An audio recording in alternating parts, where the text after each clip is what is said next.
Gente, a gente vai começar, então, dar uma explicação de umas ausências aqui. Infelizmente, o José Maria Gomes, que estaria aqui na mesa, está com problema de saúde sério, não pôde vir nem para participar online, não deu. E o pastor Henrique Vieira também teve um imprevisto, estava durante agora a mesa anterior, eu recebi um aviso de que ele não poderia estar. Então, infelizmente, nós não vamos contar com essas duas presenças, mas a gente vai compensar isso com os dois convidados brilhantes que a gente tem. Então, essa mesa é uma mesa... enfim, vocês vão ver também que a mediação estava com o Bruno, que também não pôde vir, então a gente tem que ficar feliz que nós estamos os três aqui. Vivos e presentes. Exatamente. Bom, como é que é? Desculpe, não ouvi. Falaram alguma coisa para mim? Não. Ah, espera aí. Então, tá. Então, essa mesa tem um título atrativo, né? Negacionismos, o golpe de 2016 com reação aos avanços democráticos e a construção do bolsonarismo. Eu acho que os convidados vão reclamar da amplitude do tema, que realmente precisaria de algum tempo para construir, mas, enfim. Eu vou apresentar, embora eu acho que muitas pessoas já conheçam, quem vai falar primeiro é o Luciano Elia, meu amigo.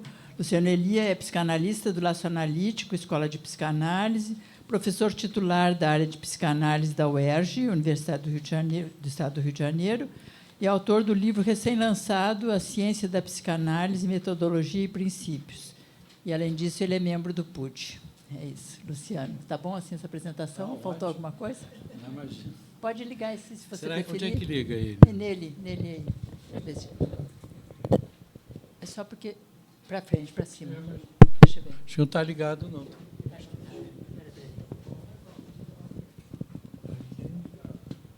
Está ligado? Tá, não. Não está. Ele pega outro aqui. Posso botar aqui? Pronto, pode botar esse aí, tá bom. Deixa eu botar ele para cá para não atrapalhar. Alô?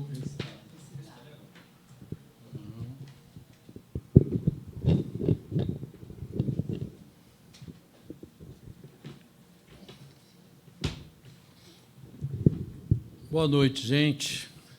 Prazer enorme estar aqui. Eu escrevi, né, essa coisa sempre na dúvida de falar ou escrever, eu gosto muito de falar, mas, em geral, a gente cria esse hábito da escrita. Eu vou meio que fazer as duas coisas, tá? Vou me pautar pelo que eu escrevi, para não deixar de mencionar alguma coisa, mas sempre tentando dar um tom de transmissão de fala a isso. Até porque eu começo saudando os amigos do EBEP, em particular Leila, Natasha e Bruno, que, inclusive, acabou de dizer que não pôde estar, né, que eu achei que estaria aqui, que se tornaram, de todos os amigos do EBEP, mais próximos, né? Nos últimos tempos, a partir do PUD, são assim amizades que eu prezo muito e são muito caras para mim. Então, eu queria citá-los nominalmente e também por me convidar para esse colóquio e, na hora que eu escrevi isso, eu me referi, inclusive, as pessoas que estariam na mesa, além do Cunca, que, não sei se lembra, mas é meu contemporâneo da PUC, quando eu estava na psicologia da PUC, ele estava lá na história, se não me engano, mas faz muito tempo. Então, o Henrique Vieira, que eu já encontrei algumas vezes, eu até vou citar ele em algum momento aqui, porque tem a ver com a história toda, né?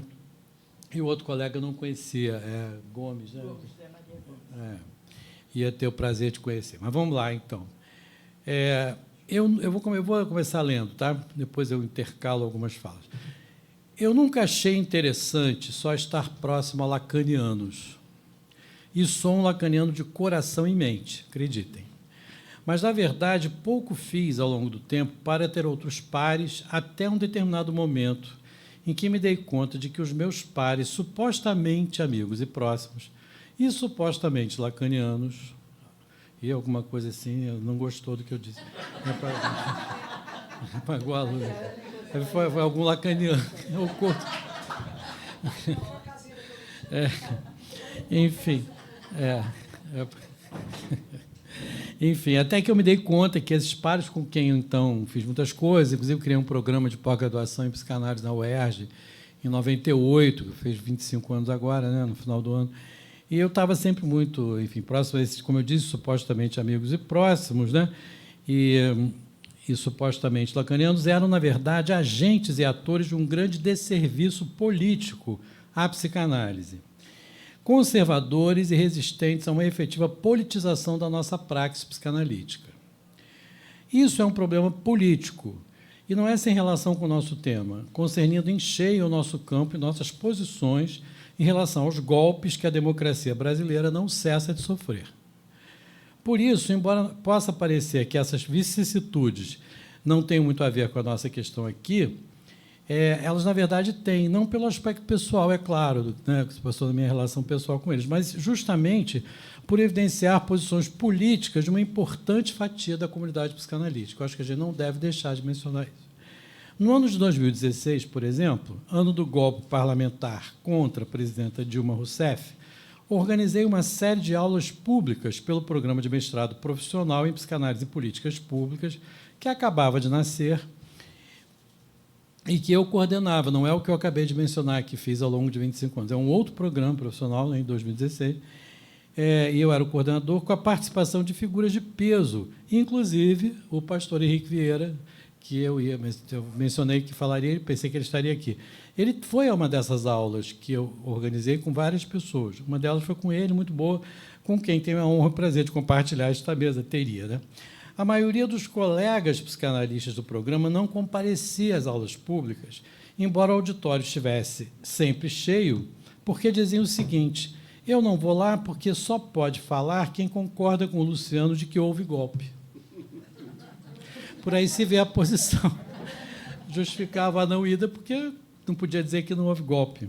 Falso, inclusive, porque se fossem lá defender que não havia golpe, teriam, quem sabe, a oportunidade de ouvir algo que os retirasse da posição de negacionismo, né? Que é o tema da nossa mesa, não é mesmo? Bem, por isso, esse episódio tem tudo a ver com o que se trata, de que se trata aqui hoje. Mas vamos ao tema, né? Meu título não é o mesmo da mesa. Eu propus assim: que democracia é a nossa e em que ela se torna repetidamente golpeável? E quero começar já o debate, na apresentação, né, problematizando o título da mesa. Interrogo se o golpe de 2016 foi estrita e fundamentalmente uma reação aos avanços democráticos, como está no título, né? E, se ele foi peça decisiva na construção do bolsonarismo, essa construção vai muito além dele, do golpe, tanto para antes quanto para depois dele. Os tais avanços democráticos brasileiros nunca foram suficientemente avançados e contundentes, vamos né, convir, né, a ponto de convocar uma reação de extrema-direita fascista. Comecemos pela anistia de 1979, 9 anos antes da Constituição de 1988, que o Éder Belo, acho que ele está aí, não sei, mencionou na fala dele, que foi no mesmo momento em que surgiu uma comunidade em São Gonçalo. Até ouvindo ele aí, pensei, mesmo ano, ele marcou isso, em que surgiu aquela primeira comunidade de São Gonçalo para a cura gay, né? No mesmo ano da Constituição. Mas, enfim, a anistia, né, é a Constituição Cidadã, que democratizou o país, em 88. Reivindicávamos, quanto à anistia nas ruas, uma anistia ampla, geral e restrita. Mas ela foi restrita e bilateral, não é? Ela não foi restrita e foi bilateral. Excluiu os crimes de morte, não é? Muitos ditos terroristas que praticaram atos que resultaram em morte só foram liberados ao longo da década de 80, como todos sabemos, né? Por exemplo, Vera sabe muito bem disso. Então, ela não foi restrita, ela excluiu, do momento da anistia, os que teriam praticado atos resultando em morte. E beneficiou bilateralmente um Estado terrorista, né, torturador e assassino, o Estado brasileiro, e igualou a sociedade civil a esse Estado. Isto é, igualou terroristas e assassinos de Estado a cidadãos integrantes da sociedade civil que se revoltavam contra o golpe de 64, a ditadura, o estado de exceção, a violência contra a democracia e também contra a vida de muitos brasileiros. Cabe perguntar se os militares e torturadores que causaram morte, como o brilhante Ustra, ideal de Bolsonaro, né, foram sequer incriminados. Claro que não foram, todos sabemos, né? Para saber se teriam ou não sido anistiados. Enfim, uma anistia assim já é uma concessão, uma formação de compromisso que atenta contra a verdade, a memória e a justiça na história política brasileira. E não é à toa que é um movimento de reinterpreta já, dirigido ao STF. E Vera, que é presente, representa muito esse movimento.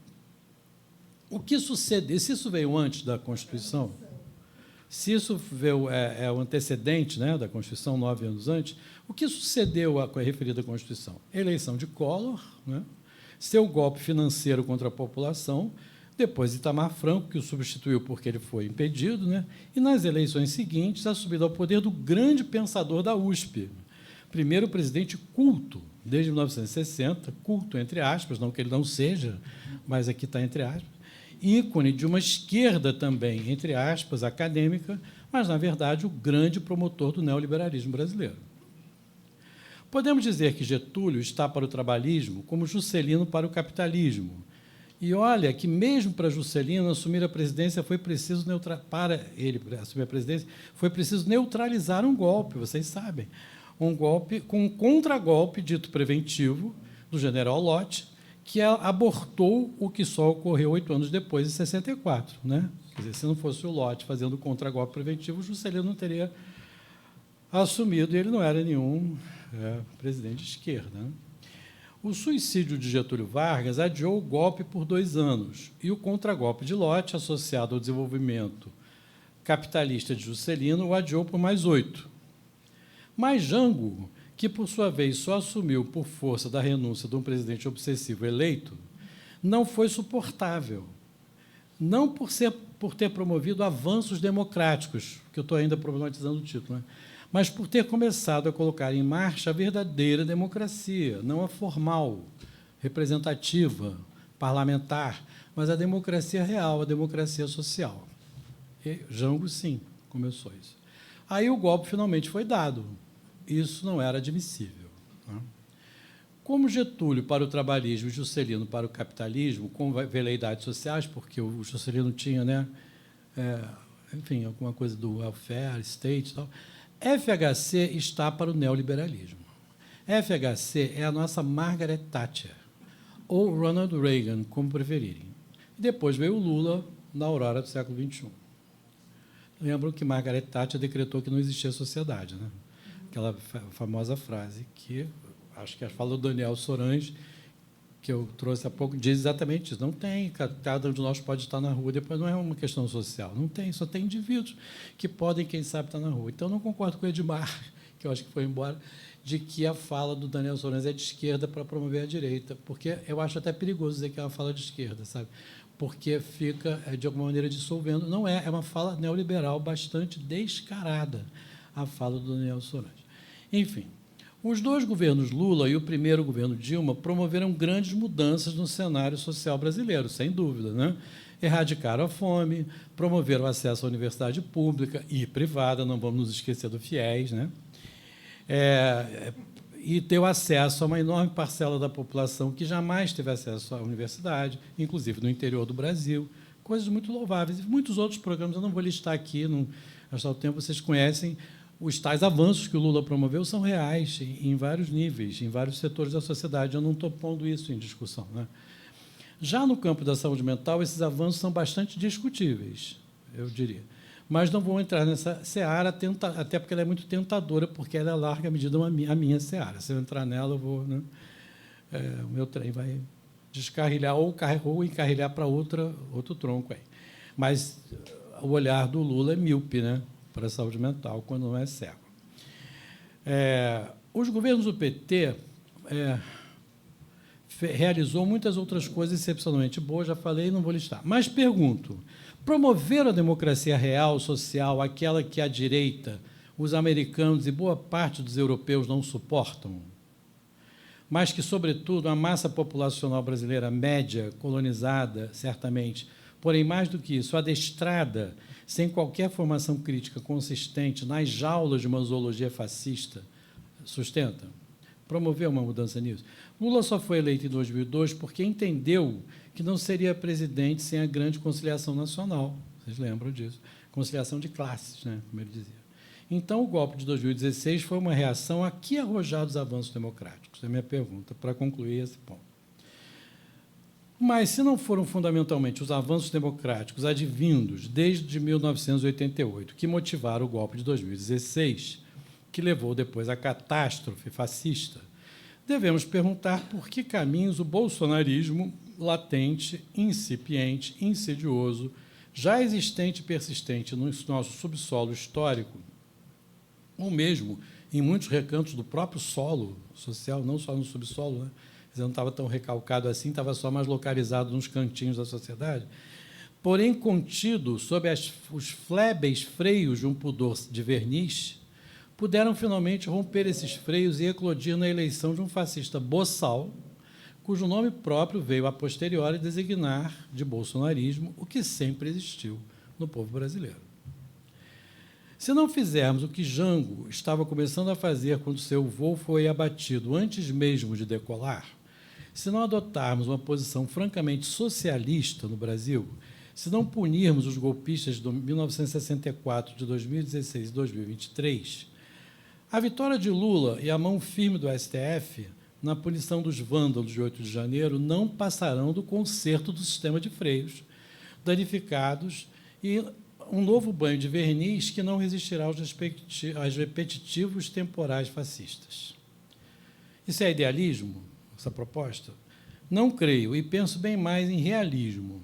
E se a política da conciliação parece realista, para muitos ela parece, ela se revela, acima de tudo, ilusionista. Né? Sabemos que iludir é entrar no jogo, né? Iludere, in ludus, né? Que é o jogo. Então, é preciso a gente se iludir nesse sentido. Muitas vezes é o que temos que fazer, entrar no jogo do mundo, no jogo da vida, para nele atuar, mudar as coisas e subvertê-las. Não sou contra a ilusão, portanto. Mas é preciso distinguir com clareza em que jogo se trata de entrar e como. Uma palavra final, eu falei assim, numa mesa de 4 intervenções de gente de peso, como meus colegas de mesa, não é bacana falar demais. Agora até relaxei um pouquinho, mas não vou falar demais. É uma palavra final sobre o negacionismo, questão central proposta a nós pelos colegas do EBEP nessa mesa. E aqui vou trazer uma contribuição do meu campo, a psicanálise. O tema da negação é caro à psicanálise, e Freud cunhou o conceito de Verneinung, traduzido em português como denegação ou negativa. E é caro a Freud porque é caro a Hegel e a dialética. Não há dialética sem negação, sabemos disso, né? Sem ação negatriz. E podemos dizer que esse é um viés importante pelo qual a dialética é o oposto radical do positivismo, né? A negação aí com oposição à positividade, o objetivo, pensamento sem negação alguma, o positivismo. É um pensamento desabitado da negação. Para Freud, a denegação é uma afirmação, não é isso que ele nos ensina? A afirmação do inconsciente, do texto do recalcado, desprovido da afecção que acompanharia esse texto sem a blindagem que o não propicia. É uma coisa altamente dialética, de uma complexidade interessante. Então, nada mais distinto do negacionismo do que a negação freudiana, a denegação. Estou fazendo uma diferença aqui do que Freud constrói como negação, denegação e o negacionismo. Ainda na psicanálise, mas, nesse caso, pelo uso de um termo provindo da psiquiatria, temos o negativismo, que é próprio de muitos psicóticos. O negativismo é uma recusa sistemática de toda convocação à ação, à entrada em relação com semelhante, a qualquer movimento vital ou existencial. Estou dizendo de modo amplo, né? Psicanaliticamente, podemos dizer que é a posição de recusa do outro, o grande outro. A alteridade como tal, o objeto externo, a realidade entendida como campo situacional marcado pela presença de objetos libidinais.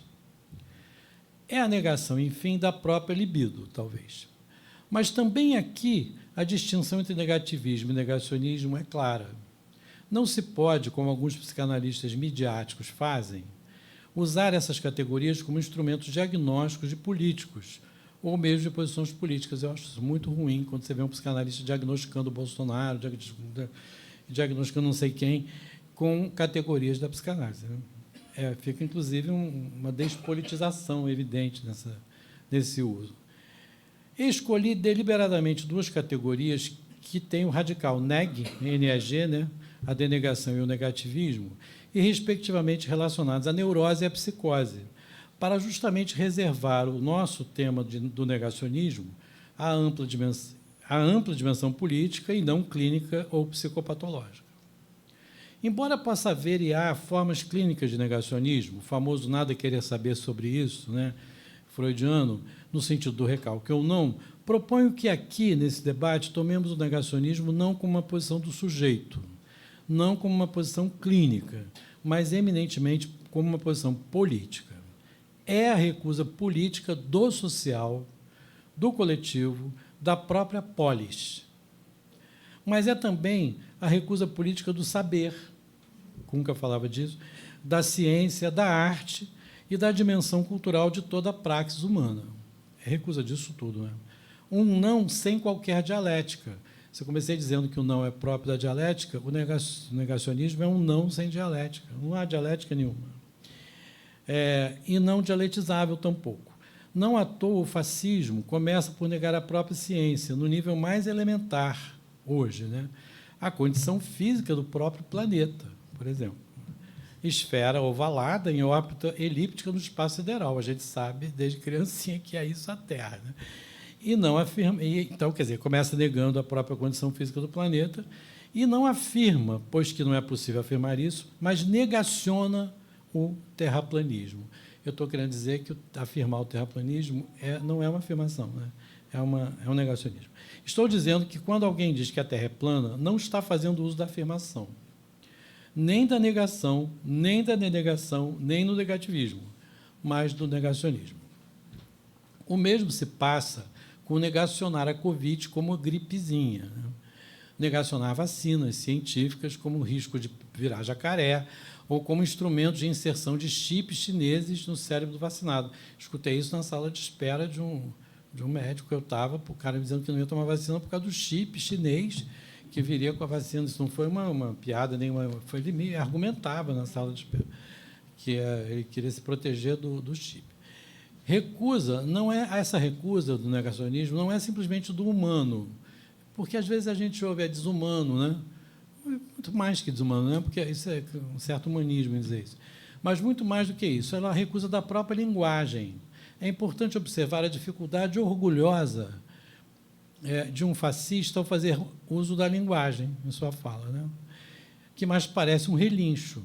No caso recente do brasileiro, mas sempre uma onomatopeia variável, né? Sempre tem. O Trump também fala do modo assim, que parece uma onomatopeia. Mas, sobretudo, recusa de tudo que se diferencia de um padrão vulgar tomado como referência de uma supremacia estúpida e inefável. Por exemplo, homem branco, heterossexual, cisgênero, bem pago. Esse é um padrão vulgar, né? A gente precisa afirmar isso. Não é um padrão de referência, mas a referência que é utilizada é essa referência vulgar, e tudo que é diferente disso deve ser eliminado. Tudo que se diferencia dessa miserável referência deve ser desconsiderado até o nível do extermínio, né? Em caso da insistência ontológica de alguém, né, que insiste em ser diferente disso. Mulher, negro, indígena, homossexual, transexual e pobre. É a constituição histórica do sujeito matável, na forte formulação de Vera Malaguti Batista. Estou concluindo. Não são assim, retomando o início para chegar ao fim, os avanços democráticos, avanços, afinal, tão pouco sólidos, de uma democracia tão frágil, que o negacionismo quer eliminar, para o que engendra golpes repetitivos e monótonos. O negacionismo, marca visceral do fascismo, que era a pureza do um. É uma proposta também um pouco psicanalítica, com a qual eu concluo. A pureza, né, do um. O que equivale ao não ser. Quero um puro, ou um puro. Eu escrevi junto, um puro, sabe? Em vez de como seria impuro, um puro. Escrito junto. Não o impuro, que é o real, o imundo, né? Como a gente sabe que imundo quer dizer limpo. Já ficou clássico dizer isso. O imundo é o não limpo, né? O impuro. Ele não quer isso. E, se quero um puro, não quero o universo, pois o universo, é uma frase do Lacan, é a falha da pureza do não ser. E ele quer o fim do próprio ser do sujeito. É o fim do sujeito também, o fascismo. Né? Pois, como afirma Lacan, ao perguntar quem sou eu, aí vem uma frase, entre aspas, que é do Lacan, quem sou eu? Ele diz, sou onde se vocifera que o universo é uma falha na pureza do não ser.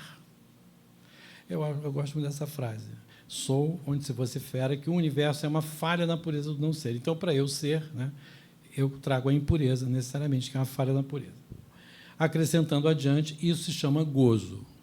Surpreendentemente, então, podemos dizer que o negacionismo é também, enfim, por improvável que pareça, o extermínio do próprio gozo.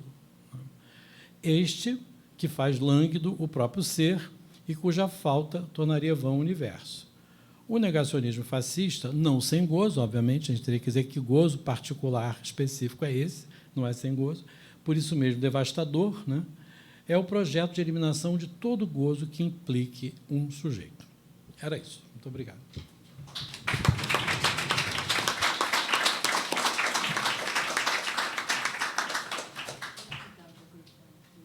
Hein? Ah, sim. Obrigada, Luciano. Depois a gente vai discutir essa reação aos avanços democráticos. Mas, enfim, vou passar a palavra para o Cunca. O Cunca Pedro Cláudio Cunca Bocaiúva é professor do mestrado do Programa de Pós-Graduação em Políticas Públicas e Direitos Humanos do NEP-DH, da UFRJ, é coordenador do Laboratório do Direito Humano à Cidade e Território, é membro do Grupo Trauma e Catástrofe da UFRJ, é mestre em Relações Internacionais pela PUC, Rio e doutor em Planejamento Urbano e Regional pelo IPUR, e participa do projeto Rede Lastro de Pesquisa. Agradecendo a Leila e o Beppe o convite. E, bom, está aqui o nosso grupo Trauma e Catástrofe não é da UFRJ. Não, eu acho que na realidade, ele é uma criação muito independente, né? Ele até, hoje, o estatuto dele é muito diferente, é muito interessante, mas acho que o que nos une bastante nos últimos tempos foi ter trabalhado isso, né? E é um grupo que se constituiu, não é, lá atrás, no diálogo com o Joel e tal.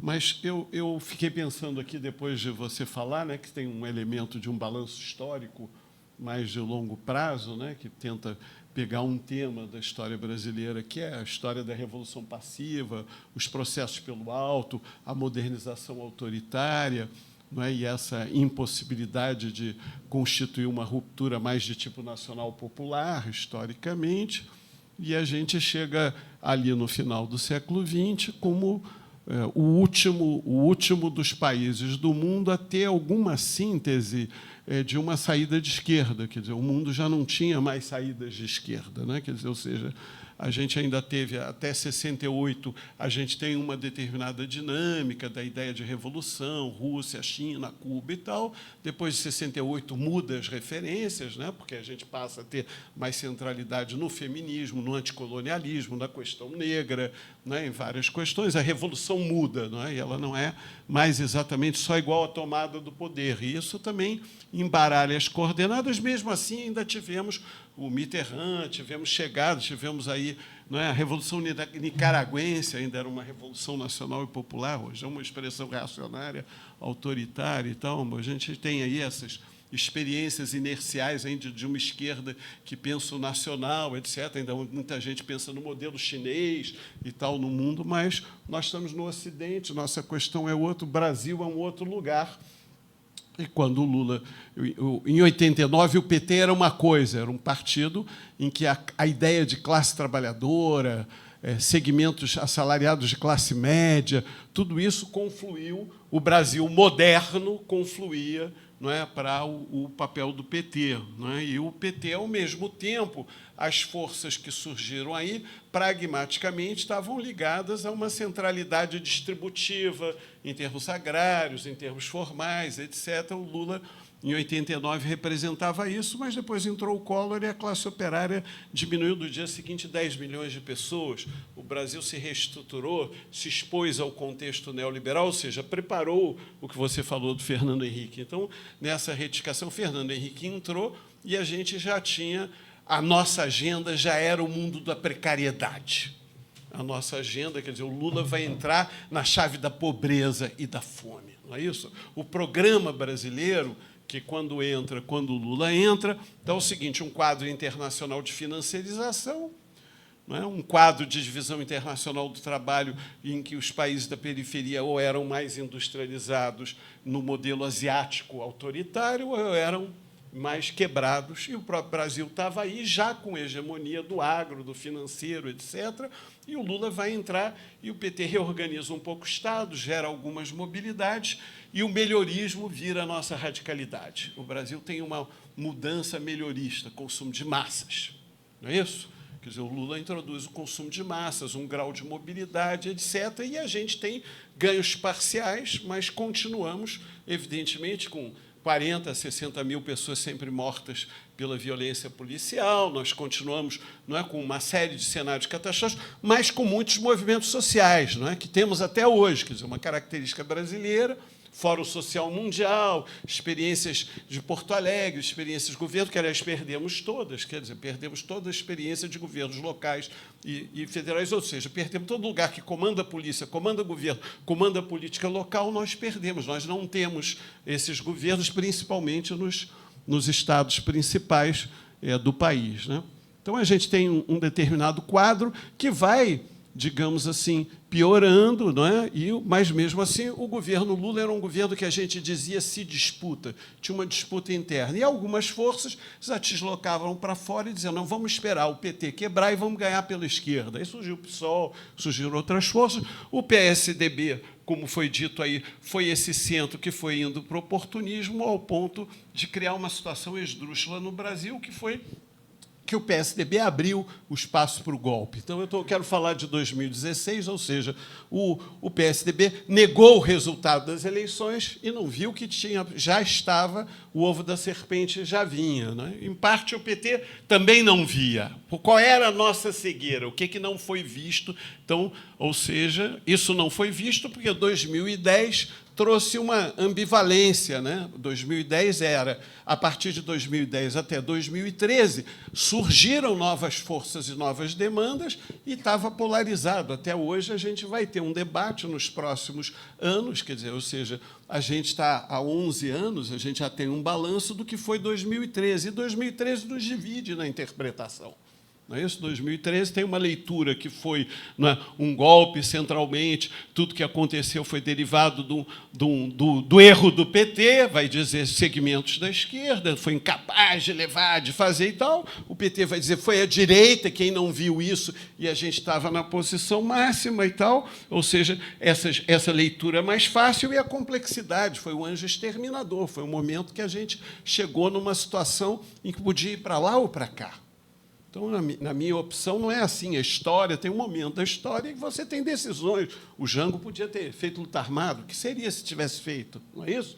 Ao mesmo tempo, o Jango era um latifundiário a favor da reforma agrária. Quer dizer, o mundo também é louco, né? O nosso presidente mais à esquerda. Então, a gente também culpar o Jango de não ter feito a revolução que a gente devia ter feito, mas, ao mesmo tempo, tinha dispositivo militar? Tinha não sei quem. Então, tem todo um debate, como devia ser 64. Depois tem um debate, 68. Foi melhor fazer a luta armada ou foi melhor quem fez a luta mais democrática? Não sei o quê. Como é que a gente derrotou a ditadura ou como a ditadura fez a sua transição e até onde a gente ia ter ido. Anistia ampla, geral e restrita, eu recebi recado da direita, eu era do campo da luta pela anistia, dizendo, não peça anistia ampla, geral e restrita, porque nós queríamos tirar todos da cadeia. Isso não era recíproca. Os militares inventaram o recíproco, era a correlação de forças. Mas ampla, geral e restrita foi uma vitória nossa.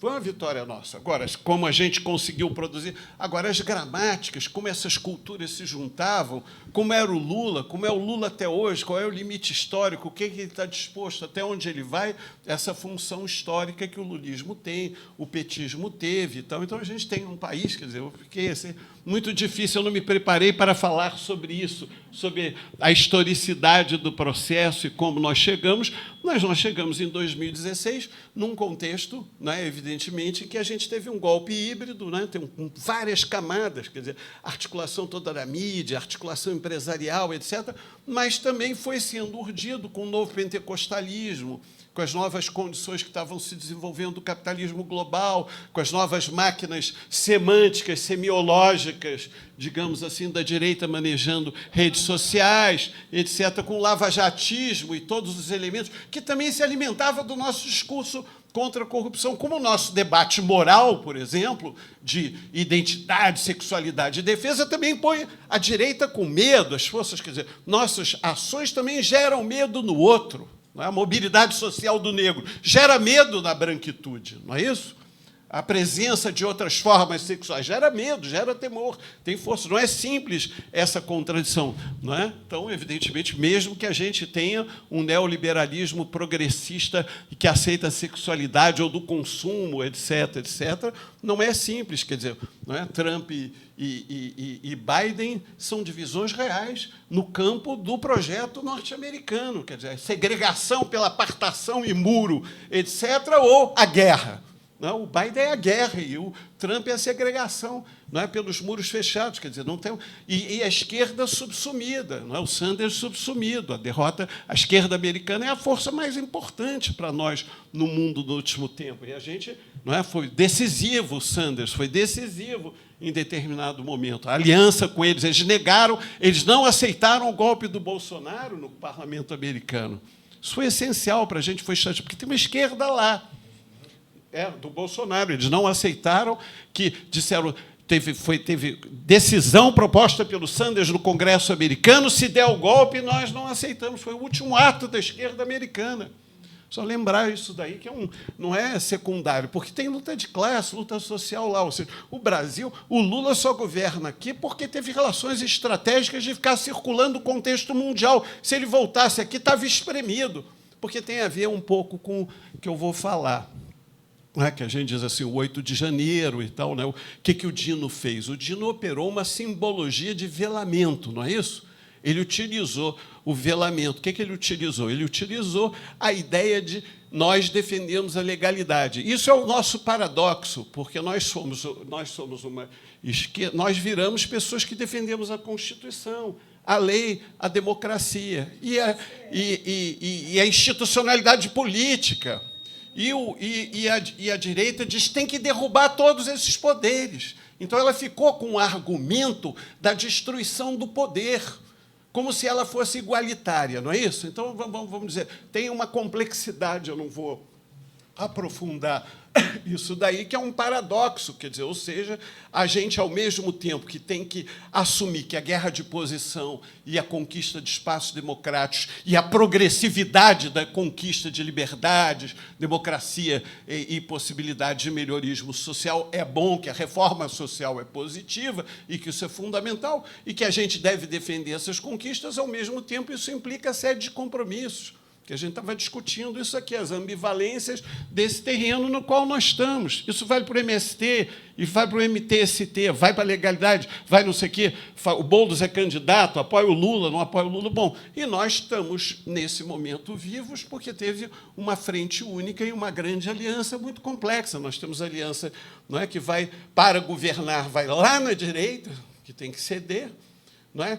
Para ganhar a eleição, produzir um acordo interessante, porque o centro se suicidou, aquele menino Aécio matou o centro, não é? Quando ele não reconheceu a vitória da Dilma, ele deu o argumento para a direita, que já estava preparada para entrar. E ela ocupou esse espaço. E ele destruiu o PSDB, ele destruiu o centro. E o Brasil entrou numa situação inusitada, porque, na crise da França, em todos os lugares, a esquerda acabou e surgiu o centro. O centro macronista, o centro não sei o quê, foi ocupando a política, não é? Em todos os lugares. Né? Em todos os lugares que a direita foi avançando, o centro foi sendo destruído. À medida que a esquerda foi tendo que ocupar. E aqui, digamos assim, o Lula, com o Alckmin, ele reconstrói o centro, oferece. E, ao mesmo tempo, nós com ele não, nós com o Nordeste, nós com os negros, conseguimos fazer uma frente única. O PSOL não disse o PT é o fascismo, como aconteceu no debate do social-fascismo na Alemanha, em que a social-democracia foi atacada pelos comunistas como inimigo principal. Então, aqui não se fez. Isso foi muito interessante. Foi muito importante essa compreensão. O Lula mandelizado na cadeia aproximou ele do MTST, das encarceradas, do povo negro, dos apenados. Não é isso? Então, isso tudo trouxe uma mandelização da gente. Mas, como também na África do Sul, Mandela sai, ele vai fazer um acordo, é complexa a situação lá. Nós e a África do Sul somos dois lugares com muita dificuldade, muita complexidade nessa luta, né? E o Lula tem um papel, ele acaba desenhando essa figura, ele acaba encarnando isso. É um paradoxo, porque, aparentemente destruído pela ditadura, ele renasce na simbologia do corpo atingido, não é? Que nós temos milhares e milhares de pessoas no Brasil que se sentem afetadas, excluídas. Traz alguma energia e carga simbólica ter sido vítima nesse processo e assumir com dignidade esse embate. E os nordestinos recusaram. O Nordeste ganhou, o Nordeste teve crescimento, o Nordeste entrou no capitalismo. A Bahia, Pernambuco, Ceará, eles tinham taxas de crescimento chinesas na era do Lula. Não é isso? Então, ao mesmo tempo, nós aqui, também todo mundo sentiu que estava pior. Estava pior para os negros, estava pior para todo mundo. E, com a pandemia, os caras produziram uma série de problemas e série de erros, mas o erro maior deles não foi esse, que o Pazuello está eleito, o Salles foi eleito e o Moro foi eleito. Então, e o Tarcísio ganhou, eles ganharam. Então, eles, ou seja, nós não tivemos, à exceção do Lula, nós fomos derrotados em todos os outros campos do processo político. Nós continuamos num cenário de estratégia de derrota. Eu não tenho que tentar explicar tudo e tal, mas queria pegar, então, o tema que, na realidade, eu tinha me preparado para falar, que é um pouco o que eu insisto no negócio da crueldade não ter velamento. Quer dizer, o negacionismo é parte de uma verdade e não parte de um engano. Não é como a razão cínica. A gente estava falando aqui do Soranz, é razão cínica. Então, a razão cínica cria mediações, tem velamentos, tem que fazer concessões, não é? Onde é que o cara dorme, que vai ser tratado, vai fazer lá, vai tentar mediações. Não é a mesma coisa que vai ser o que a gente chama do negacionismo. O negacionismo é a produção de um determinado ponto de vista, de uma determinada posição, que tem base no reconhecimento e na crença. Eu não estou falando da crença do brutalismo do homem branco e grosseiro. Estou falando, por exemplo, dos médicos à direita. Não é isso? Os médicos foram para a direita, e essa consciência de ter ido para a direita, essa ideia de que pode exercer, não é, para cada um encontrou uma dose de violência e de direito a exercício da violência aberta. O que ele liberou? Que afetos ele liberou? Ele liberou a possibilidade de se armar. Ele liberou a possibilidade de defender a tortura. Acabou com o velamento, não é isso? Defendeu o racismo, defendeu as coisas e encontrou, em cada segmento, a possibilidade de um espelho para essa liberdade. Porque ele não é como... Eles não são como o Trump, nem ele é como o Milei. Cada lugar tem uma forma diferente da mobilização da paixão. Como é que mobiliza o mito? Porque aqui o mito, como vocês sabem, é uma invenção. Você chama o sujeito de mito. Você não chama o mito de mito. Você chama o Führer de Führer. Você chama Heil Hitler. Ele tem um nome. O Dulce tem um nome, é Dulce. Não é? Então, o Mussolini tem uma encarnação. Não é? Então, aqui não. O Bolsonaro é um tipo de criatura diferente. E isso cria uma certa fragilidade dele, e nessa fragilidade se compõe no erro estratégico de atacar a alta magistratura, que são os nossos adversários. A turma do Moro, a turma do Gilmar. Gilmar disse, vou acabar com o PT, vou acabar com isso. Esse Xandão era o cara da turma lá do quadro autoritário de São Paulo. E os caras resolveram. O que resolveram? A capatazia quis mais. Não estou falando do alto comando militar ou não sei o quê. Ele encheu lá de militares, entrou a turma do Heleno, estavam satisfeitos, contemporizaram, mas a milícia disse, vão ter que engolir mais, não vão pegar a gente assim. Jogaram o cadáver da Marielle. Eles engoliram, não é isso? Posso dizer, foram eles que mataram. Eles deixaram matar. E coadjuvaram a matança. É diferente, né? A garantia da lei e da ordem, a GLO aqui. Então, nós temos, evidentemente, nós vivemos GLO. Isso foi antecipado. A Dilma já estava com a privatização, já tinha cedido para o Bradesco, já tinha cedido, a gente já tinha cedido, a gente já tinha perdido ex ante. Não é isso? Rio de Janeiro já estava sob GLO. Milhões de pessoas não votaram, porque sob GLO você não tem mobilidade, não é isso? Nós sabemos que parte da eleição agora nós ganhamos porque, em parte, foi dada gratuidade. Eles tentaram não ter gratuidade, não ter transporte no dia. Estava preparado para não ter. Acabaram fazendo aquela operação da Polícia Rodoviária Federal, mas o centro, o golpe estava cheio de vários elementos estratégicos do golpe. Não funcionou também porque eles também têm debilidade estratégica e divisões. Ou não interesse. Imagina, todo mundo se elegeu governador, todo mundo se elegeu senador, cada um tem cargo, estatura e tal. Quem é que ia querer o golpe? Com o golpe, eles iam perder mandato todos. Porque o golpe ia anular no dia seguinte o papel do senador, do governador, etc. E quem? Os generais eleitos iam querer? O Pazuello ia querer perder o mandato? Não é verdade, quer dizer, não tinha coisa. É como o 7 de setembro, tinha Rock in Rio, o jogo do Flamengo, Rock in Rio parava no dia 7, mas entre o dia 6 e 8, etc., era a semana do Rock in Rio. Então, tinha o Rock in Rio, eu tinha o jogo do Flamengo, e o cara fez aquela parafernália de Copacabana. O golpe do 7 de setembro não funcionou.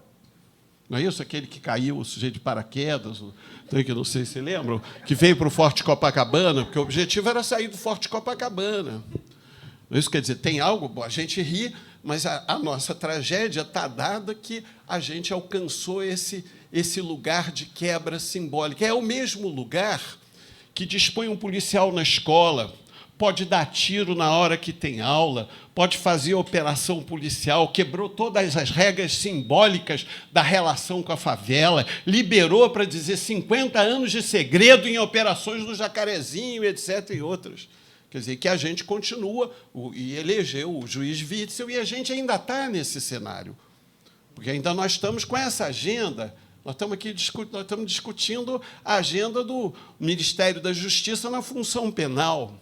Nosso campo também é um campo prisioneiro. Nós somos prisioneiros do discurso penal, porque não é o discurso penal que resolve a transição. O que nós dizemos é que os crimes não podem ficar impunes, não quer dizer que nós sejamos punitivistas como eles. Mas, ao contrário, o cárcere para nós é um desastre. O encarceramento põe milhões de pessoas em torno do limbo do sistema penal. Mas nós vivemos uma discussão penal, quer dizer, o que é a imagem no Rio de Janeiro nos últimos 2 dias era o quê? Você pega o Centro de Operações do Rio, a operação policial na Muzema, não sei o quê. Quer dizer, o tempo todo você liga, são os pentecostais dizendo, não é, mobilize-se para ter recursos para resolver suas coisas materialmente e tal, né? É a coisa da ideia de que garante a prosperidade e tal, e a prosperidade está garantida ou não na atividade, o retorno da atividade econômica, mais a política de distribuição, a economia está reativada. Mas as estruturas de proteção foram destruídas, aumentou a destruição, não é isso? Aumentou a quantidade de população de rua, aumentou a quantidade de miseráveis, e isso não se resolve rapidamente. E aumentou a disputa enorme dos custos no território, dos custos dos alimentos, dos custos de intermediação, e mais a guerra, né, que a agenda de guerra trouxe efeitos. Né, o que gera renda para o agronegócio agora, que destrói a nossa ambiente ecológico, aumenta ganho financeiro e produz efeitos dramáticos em matéria, né, de custos, porque está ligado à exportação, a gente exportando soja, exportando ferro, exportando o que seja, não é? Nós não, esses ganhos que nós tivemos de PIB, que nos põe de novo como nona economia do mundo, ali, oitava economia do mundo, evidentemente, não são ganhos que tenham solidez na constituição de um caminho, não é? Do ponto de vista da possibilidade social, das possibilidades de gestão distintas do território, das possibilidades da gente de todo lado. Bom, eu vou avançar. Quanto tempo? Acabou? Está na hora, 5 minutos. Vou concluir com a seguinte, colocando claro o que eu acho que está em questão. Não é? Nós sabemos que o negacionismo visou, e tem a ver com a conversa anterior e com essa, onde é que está o aparelho da modernidade que, no socialismo real, no capitalismo real ou em qualquer lugar, é o espaço que produz, digamos, mobilidade, transformação, etc., projeto nacional, que seja e tal. Em geral, é a escola, não é isso? Classicamente, a escola. Mas com as mutações telemáticas, mais o pentecostalismo, mais o cenário de guerra contra as periferias, 50 dias, 60 dias sem aula, por exemplo, na Cidade de Deus, os resultados, hoje, não é, com o bloqueio da contra-reforma do ensino médio, a evasão escolar, todo esse elemento de mobilidade. Qual era a hipótese que sobrou do governo Lula que tem a ver com a transformação? São as Marielles. Né? A favela entra na universidade, as mulheres negras vêm e se afirmam na política. Esse é o paradigma estratégico brasileiro. Né? O feminismo negro, não é? Expresso no corpo negro popular, que a favela entrou na política, entrou na universidade, tem inteligência. O livro da Renata Souza é fantástico para expressar isso daí. Não é? Então, a gente tem isso. Essa é uma mudança enorme. Vem desde da Benedito. O outro lado também diz, nós também conseguimos, nós ocupamos os aparelhos modernos, nós ocupamos o parlamento, nós ocupamos esses lugares, e a direita também maneja ferramentas, e essas ferramentas, e transforma isso em política de guerra. Então, nós temos essas duas políticas, essa política que vem pela nossa afirmação, não é? Só que nós não temos armas, não é isso? Mas a nossa força deriva da possibilidade de manter esse lugar. As pessoas que sentaram aqui disseram o que na mesa anterior? Não é? Que o lugar do conhecimento foi chave. São duas pessoas intelectualizadas. Né? A característica da representação política negra e popular, da Bené para cá, é passar pela universidade, né? Dar um salto da dona Ivone Lara, não é isso? Para cá. Né? Então, quer dizer, a gente está assistindo uma transformação real de sujeito, de identidade, de sujeito corporificado, que tem a ver com o território, que tem a ver com a cidade, que é o Rio, né? No Rio. Só que isso não se reflete na relação de forças, isso não reflete num projeto de cidade. Nós não temos esse projeto. Mas só queria dizer, e nesse sentido, esse choque está dado. Esse choque está dado na precariedade, mas os precarizados e entregadores estão em luta e choque. Né? Todo dia tem um muro, um conflito com o entregador. Todo dia tem um conflito visível. Né? Esses conflitos estão fortemente aguçados. E sem velamento, porque o cara vai lá e dá um tiro. Essas forças atuam sem velamento. O Bolsonaro faz isso sem velamento. Onde é que começou? No dia que o cara defendeu a tortura, quando ele lá no Fernando Henrique disse que tinha que matar 30 mil de vocês, tinha que ter sido detido no dia seguinte. Então, estou dizendo, não é porque você não consegue construir o paradigma que pega a memória histórica, pega o corpo negro, o corpo popular, pega a tortura, e a gente teve. Esse era um momento determinado. Esta fala, quando o cara falou isso para o Fernando Henrique, quando essa fala é dita, quando cada um dos ministérios, porque o Lula disse agora, não fala em militares, aí propôs não fazer o não sei o quê. O que acontece? Teoricamente, diz, eu consegui que eles não façam o que faziam. Ele propôs que eles velassem, não é isso? Porque não quer dizer que é ruim o velamento. Os caras não fazerem manifestações pró-64 nos quartéis é fundamental. O Bolsonaro não ir nos quartéis era fundamental. Ele já estava, em 2014, ele já tinha ido a todas as cerimônias policiais e militares, já tinha ido nas cerimônias da Agulha Negra, já estava preparado esse partido essa força do partido militar, que somou o partido midiático, ao partido financeiro, ao partido do gado e ao partido pentecostal, e gerou a força deles, porque o conceito de partido também tem que ser um pouco diferente, porque o nosso partido também é o campo nordestino, é o campo negro, o campo feminista, o campo liberal, democrático, etc. Nós temos também tem um sentido, isso se conforma esses blocos de força que disputam o país, só que exatamente nós temos uma série de paradoxos no lidar com a lei, não é isso? Vocês conhecem isso muito bem, são todos na psicanálise, a gente tem o debate, o Freud escreve o Moisés, o príncipe do Egito, leva a lei para o povo que sai da escravidão, não é isso? Ele é o libertador, é o príncipe do Egito. Imagina a revolta que se deu no pensamento judaico na Inglaterra em torno do Freud, quando Freud traz essa coisa. Não é? Totem e tabu também, como é que constrói a lei? Mata o pai, mas imediatamente tem que entronizar ele como numa sacralidade, não é isso? Então, eu estou dizendo, precisa...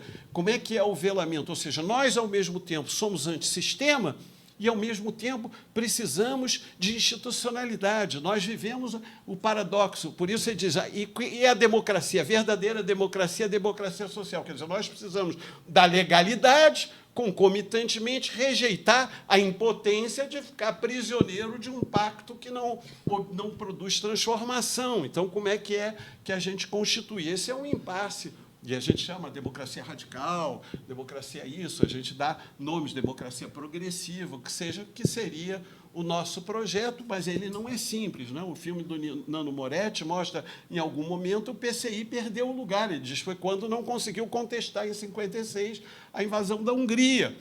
Mas já era um partido de massas diferenciado, o partido do Togliatti, o partido do Gramsci. Né? Os operaístas vão dizer que perdeu em 69, perdeu em outro lugar, porque não acompanhou, não é, a autonomia operária, o embate, nem não fez um embate revolucionário ali em 69 e tal, e nós sabemos que a gente, a partir de 77, perdeu.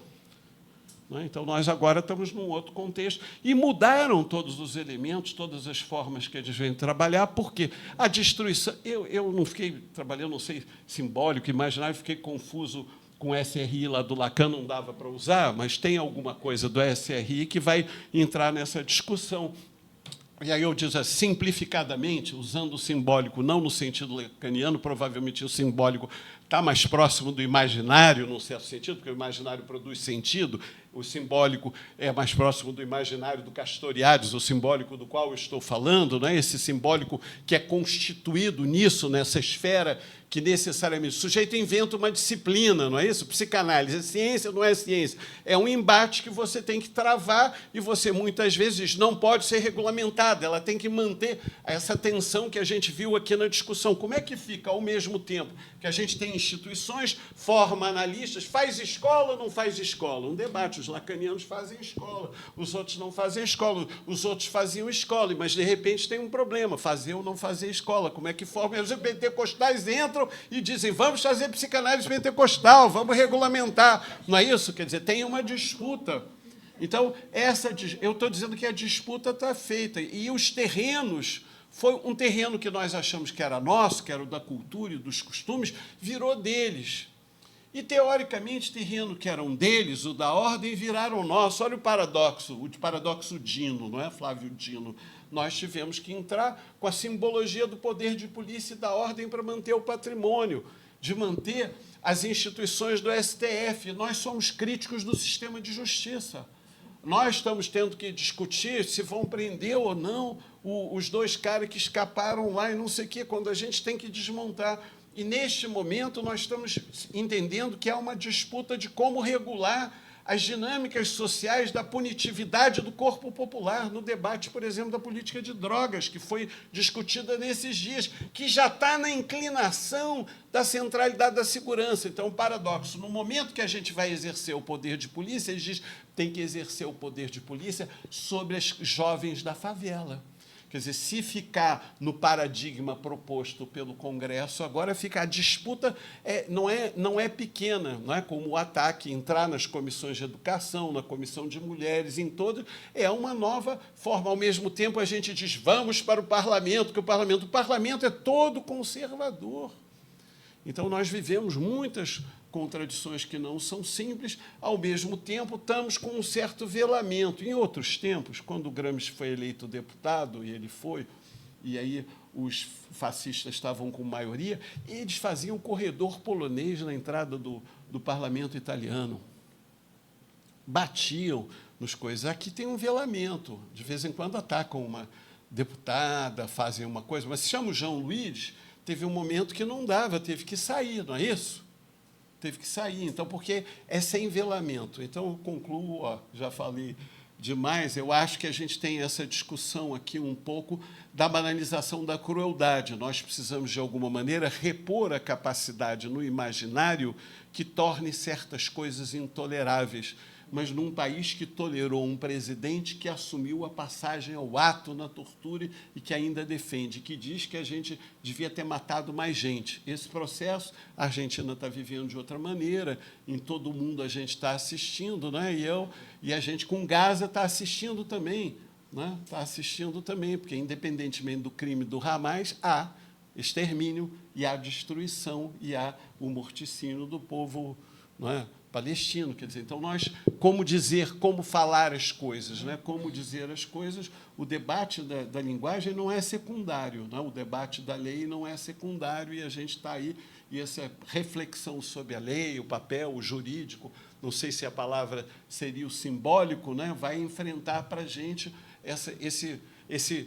essa dificuldade enorme de estabelecer condições em que a gente consiga produzir um empate. Nós ainda não estamos no empate. Nós perdemos e não estamos mas nós não perdemos forças, nós não perdemos potencialidades simbólicas, nós reconstruímos algumas delas e, paradoxalmente, por força dos outros, porque quem atacou o Moro, por exemplo, a Lava Jato, não fomos nós, foi o próprio Bolsonaro. É um paradoxo, nós também ganhamos pelos erros do adversário. Felizmente, eles erram. A gente diz, a esquerda erra, a esquerda se divide, nós somos muito identitários, assim não vai dar, e não sei o quê. Felizmente, o outro lado errou extraordinariamente, que permitiu a gente ocupar a coisa e repensar as condições. Agora, como opera força sem armas, né? Então, nós estamos aqui, e o que explica também que eles não tenham podido passar o ato a uma operação Indonésia, né, que era o desejo deles. Por que eles não puderam matar 500 mil pessoas? Porque ainda, apesar da matança permanente que a gente vem denunciando da guerra ininterrupta no campo popular, porque o Brasil não tem só uma gramática, embora manter essas instituições ainda seja fundamental para o campo negro sair disso, porque a visibilidade do campo negro para ter o lugar de fala e nos substituir, nós, os branquelas, os machos brancos, o que seja, é preciso que isso ainda seja garantido, porque não está fechado o ciclo, né? Nós temos 50% de pessoas, por exemplo, na UFRJ, de origem popular, não branca, etc., mas elas ainda podem não conseguir concluir o curso, podem não conseguir fazer a passagem. E não é fazer a passagem que vão ter empregos ou mobilidade, é produzir a passagem para gerar uma outra hegemonia, para gerar outra coisa, que é mais difícil, né? Aí...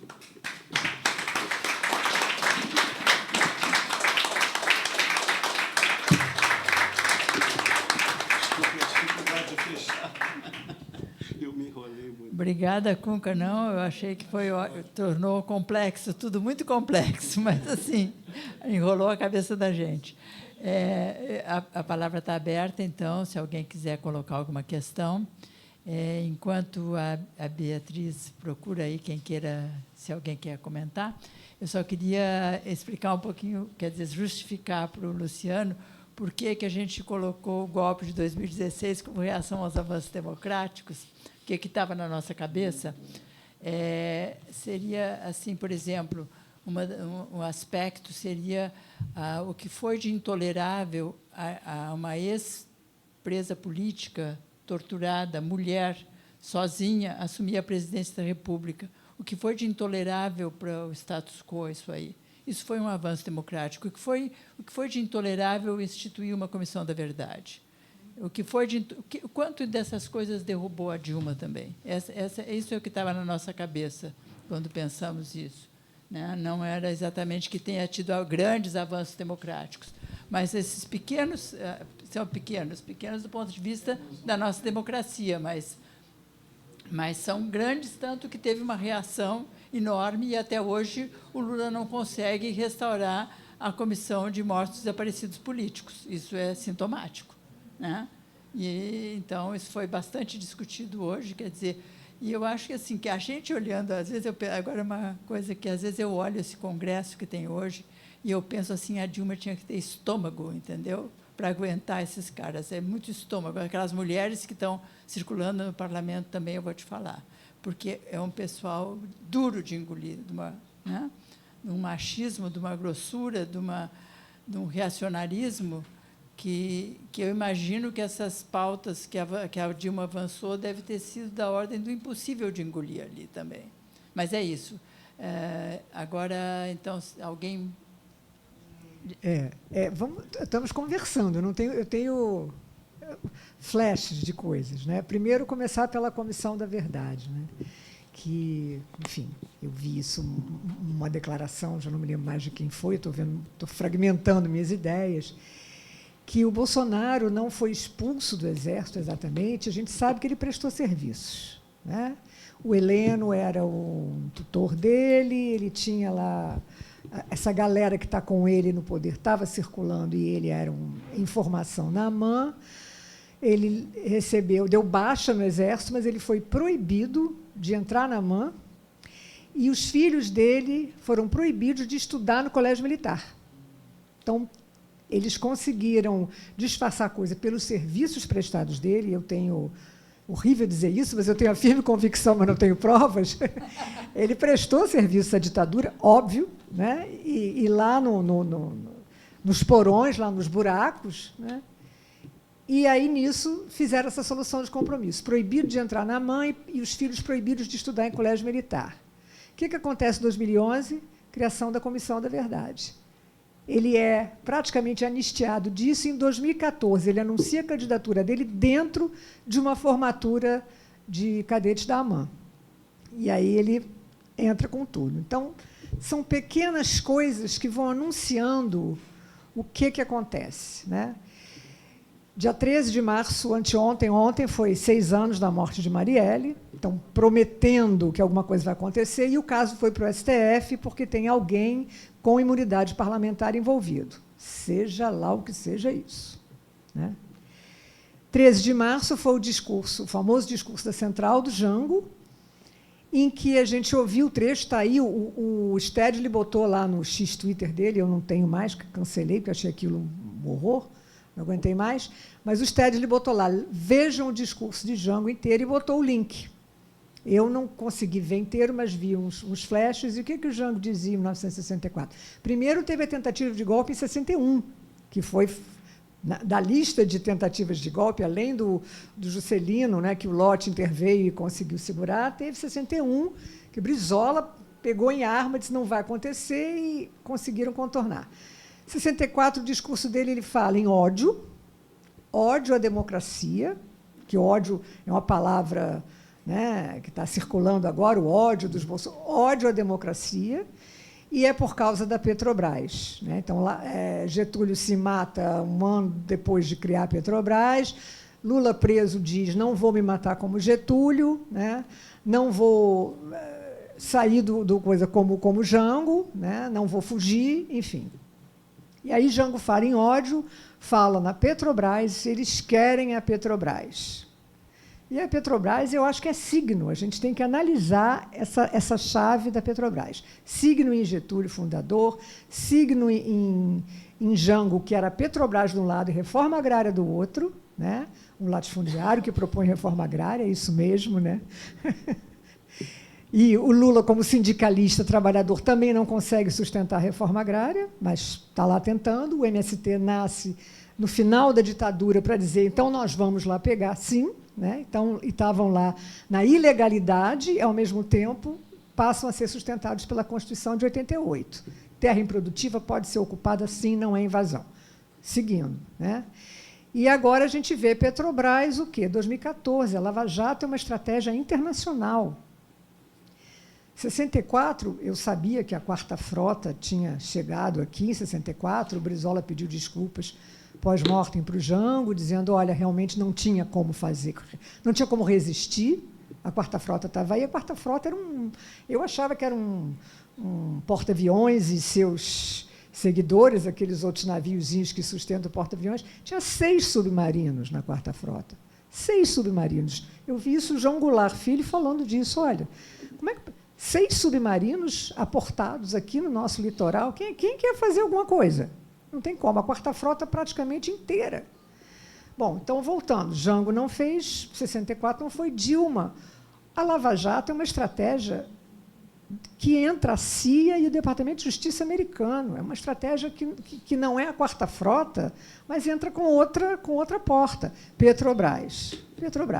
Pré-sal. Dilma, o pré-sal, de novo. Petrobras, enfim. E a gente está aí hoje com os mesmos signos. Volta para a fome e para a miséria, que o Lula teria acabado nos 2 primeiros mandatos. Agora saíram da fome, do mapa da fome, 13 milhões, sobraram 20 milhões. Então, continuamos no mapa da fome, continuamos com a Petrobras sendo signo de interesses espúrios internacionais que não vão ceder, E a gente tem agora o BRICS, para lançar a última bomba com o multilateralismo, que agora o confronto é sério. E a Dilma sai, né, da expulsão do governo, absolutamente injustamente, para ser presidenta do BRICS. O mandato dela vai acabar, o mandato tampão, mas, enfim, foi um marco. Agora quem assume é a Rússia.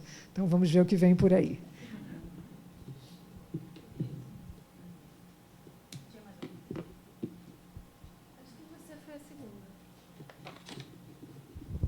Oi. Eu queria pedir para vocês dois poderem dizer. Por exemplo, para o Luciano Elia, né? Queria ver se o senhor pode, por favor, falar um pouco mais da relação que você fez entre negacionismo e negativismo. Eu entendi o paralelo que você fez, a comparação e o porquê, mas eu gostaria, na verdade, de poder ouvir um pouquinho mais, afinal de contas, o que é o negativismo quando ele é usado para os fins em que ele é usado. Se o senhor puder dizer mais. Tá? Por favor. E para o Pedro Cláudio, né? Não, eu confundi. Né? Isso. Desculpe. Eu tenho esse nome também. Quando o senhor retoma a questão, enfim, do conhecimento, fala a questão do quanto a favela, nas suas palavras, entrou na universidade, o que significa isso,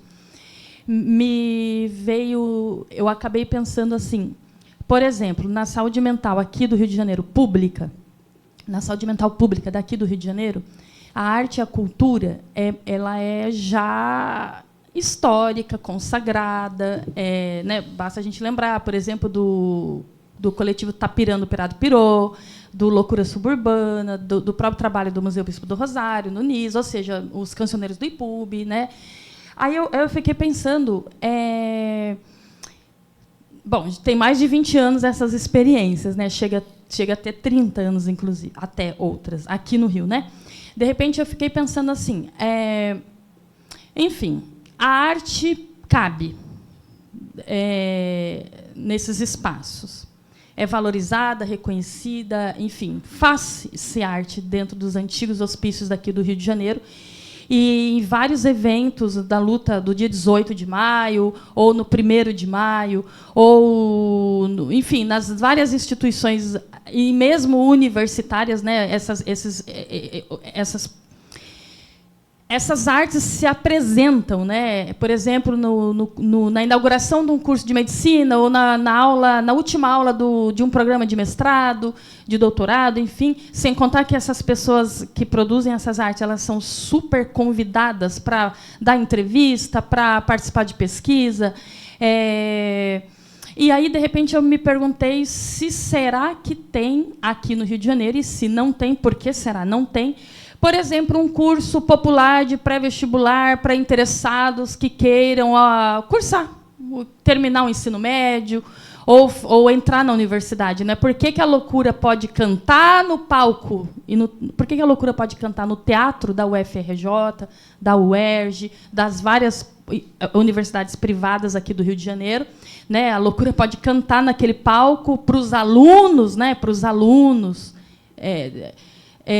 mas ela não pode, ou ninguém, sei lá, se existe, eu gostaria de conhecer, mas se não, por que será que ainda não se pensou que essas pessoas podem ter o desejo de completar, retornar aos estudos, se por acaso ou não por acaso, eu quis dizer, quando eles foram interrompidos na juventude, onde qualquer jovem aqui que pôde acessar a universidade estava na universidade e outros estavam internados, né?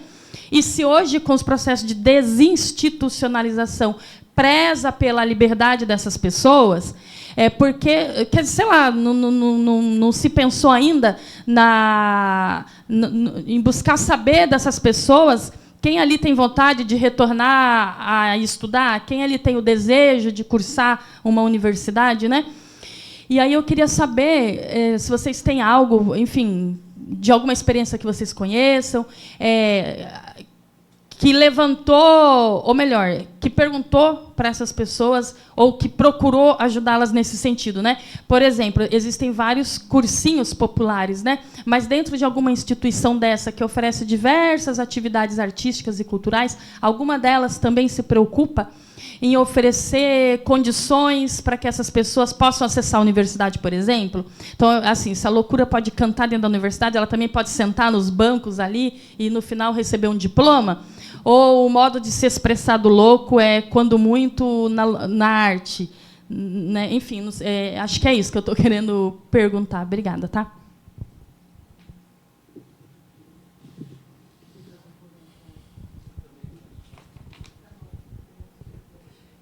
Bom, não só agradecer aos dois, que trouxeram tantas questões, e vocês também, né, de recuperação mesmo desse processo que nós temos vivido aqui no país, de impasses e, ao mesmo tempo, pequenos avanços, mas desafios.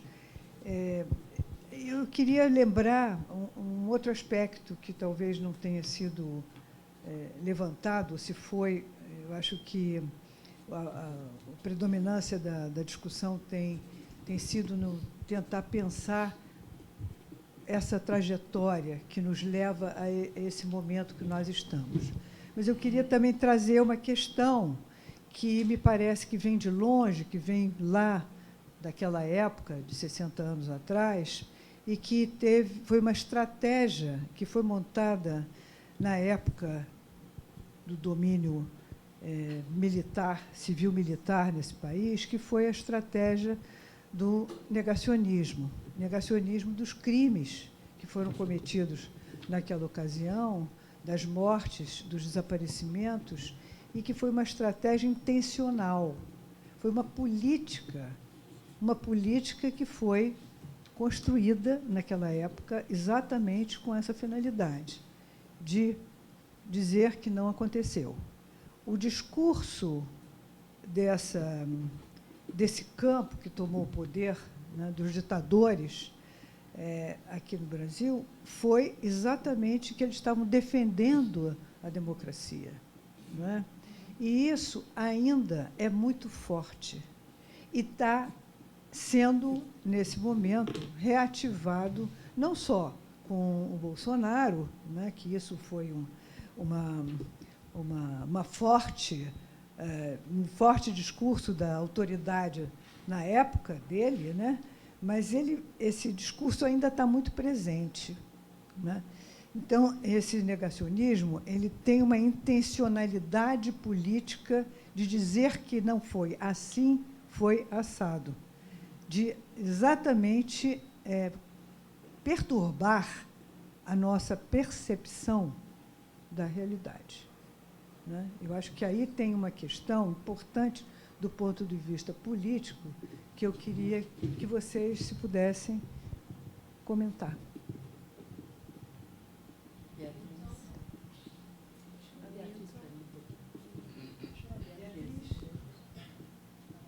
Não, pode falar. Eu só quero falar com você. Não, só quero falar com você. Pode falar. Tá. Eu me sinto assim hiper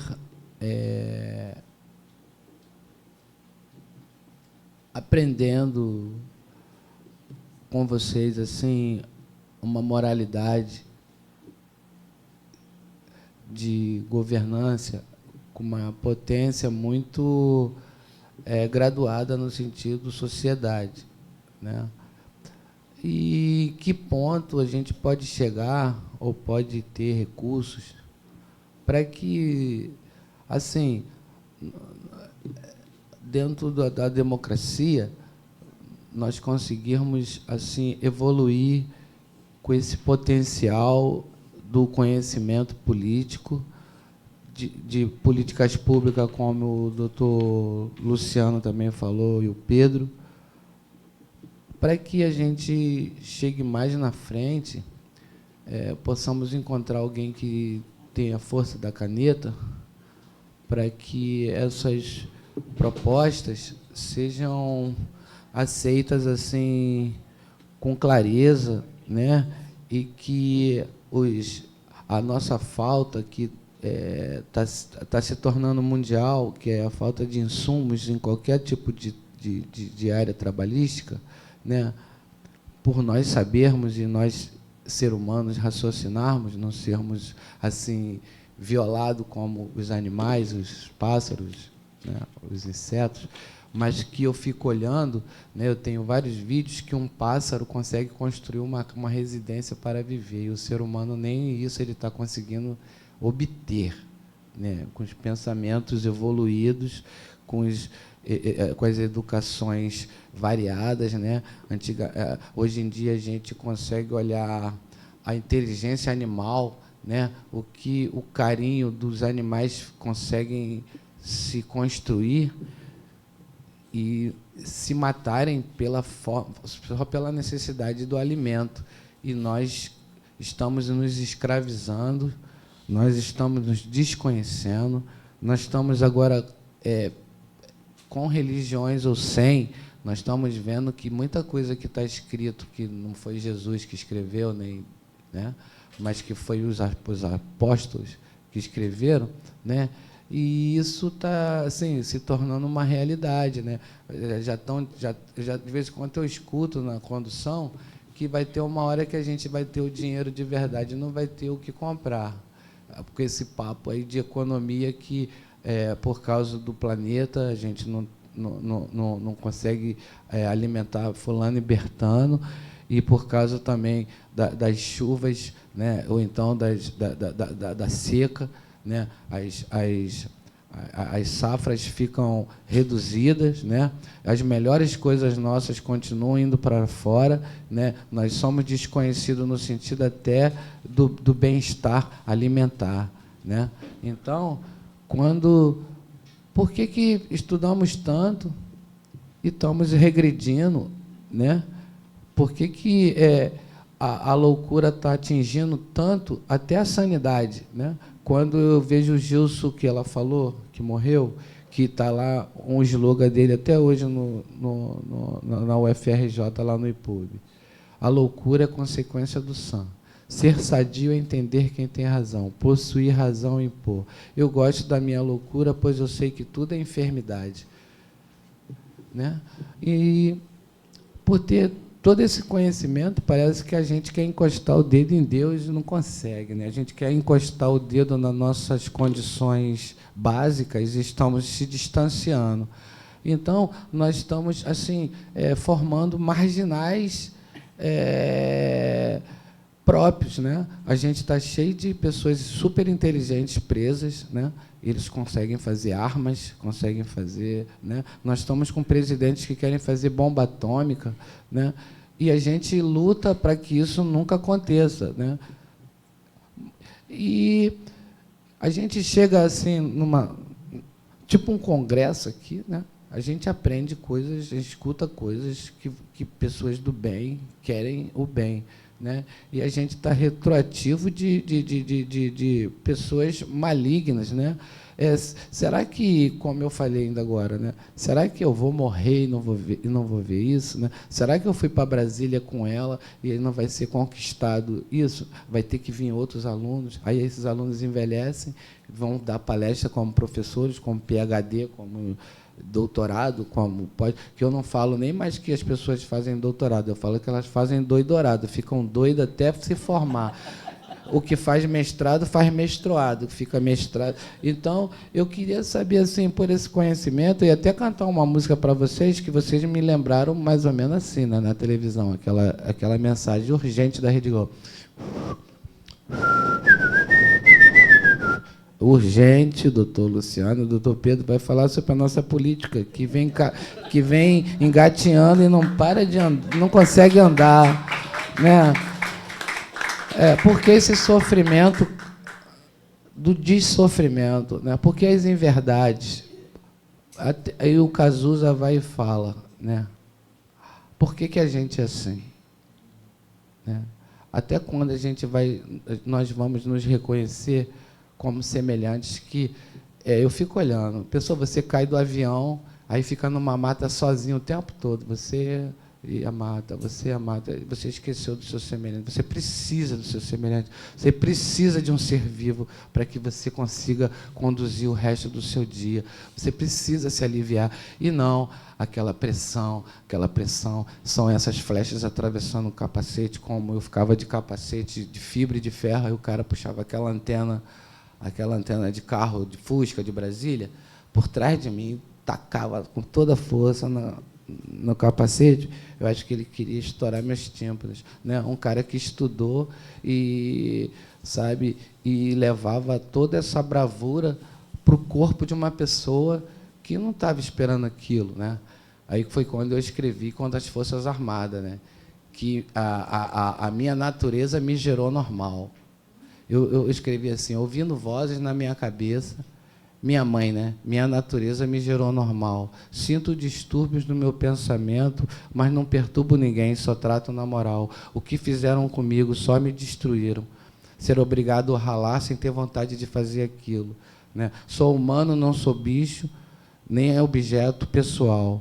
Me trate com amor, me deseje com prazer. Razão só de viver. Esse é mais um ex-soldado que lá foi crucificado. Então, quando a gente age da forma maligna, quando a gente, eu estava vendo um jornalista que ele falou que não quer matar nem mais uma formiga, porque é um ser vivo que ele habita aqui e ele tem um certo propósito aqui, né? Eu estava vendo ontem estudos, né, que folha da amendoeira cura dores de coluna. Você pega 5 folhas, faz o chá e toma e vai parando as dores da coluna. Você pega aquele capim, pé de galinha, é bom para os rins, é bom pedra nos rins, é bom. Então, por que o governo não se estimulou em trazer as melhores coisas para as pessoas, em vez de assim retroagir, querer fazer o mal imperar, né? Nós precisamos, sabe de quê? Desculpa. Não, tudo bem. Nós precisamos de consciência, de afeto, de bom entendimento e se tornar como a razão, né? Como Foucault falou. Se você vê uma erisipela na perna de alguém, trate-se como trata você, como você trata alguém da sua família. Mas a gente, né, estamos nos desconhecendo, né? A gente está lutando, parece que a gente olha um para o outro e não consegue assim agradar, cooperar, né? Estamos numa luta, parece que a gente está dentro do mar, nada, deu uma cãibra, não consegue abarcar nada para se proteger. Estamos nos fazendo isso uns com os outros, né? Então, vocês dão aula de bem-estar, de boas condutas, de uma forma viável para o ser humano, mas, assim, até quando a gente vai ter que, em vez de ser uma palestra do desenvolvimento, é uma palestra do desenriquecimento que nós passamos até hoje, né? Desde você, quando se conheceu como gente, ela, todos aqui, e a gente parece que, sabe, vamos deixar acabar com tudo, né? Vamos deixar acabar com tudo assim, nessa... Gente, vamos tentar retomar aqui a palavra. Não, mas porque outras pessoas. Mas não vamos deixar acabar com tudo. E aí, Jaime? Olha só, eu acho que a gente tem que voltar a palavra para a mesa, porque a gente tem horário. Então. Desculpa aí, tá? Não precisa desculpar. Não precisa desculpar, é só porque a gente tem um horário, tem que.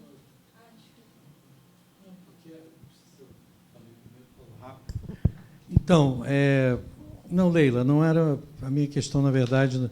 Eu quis problematizar, né, essa ideia de que o golpe foi uma reação aos avanços democráticos, porque eu quero justamente problematizar os avanços democráticos que a gente conseguiu. Achei que não. Eu ando com uma pergunta mais do que com vontade de dar uma resposta, sabe? Eu ando muito intrigado com o fascismo e acho que, como psicanalista, a gente tem que fazer alguma coisa aí, tentar construir uma possível resposta ou as linhas dela. Eu não ando satisfeito com as respostas, eu acho que era um pouco isso. Foram os avanços democráticos, então o golpe... Não sei se a Dilma, mulher, né, que foi torturada, militante política, e a Comissão da Verdade, que, na verdade, foi uma comissão muito frágil, né? Foi a última do mundo.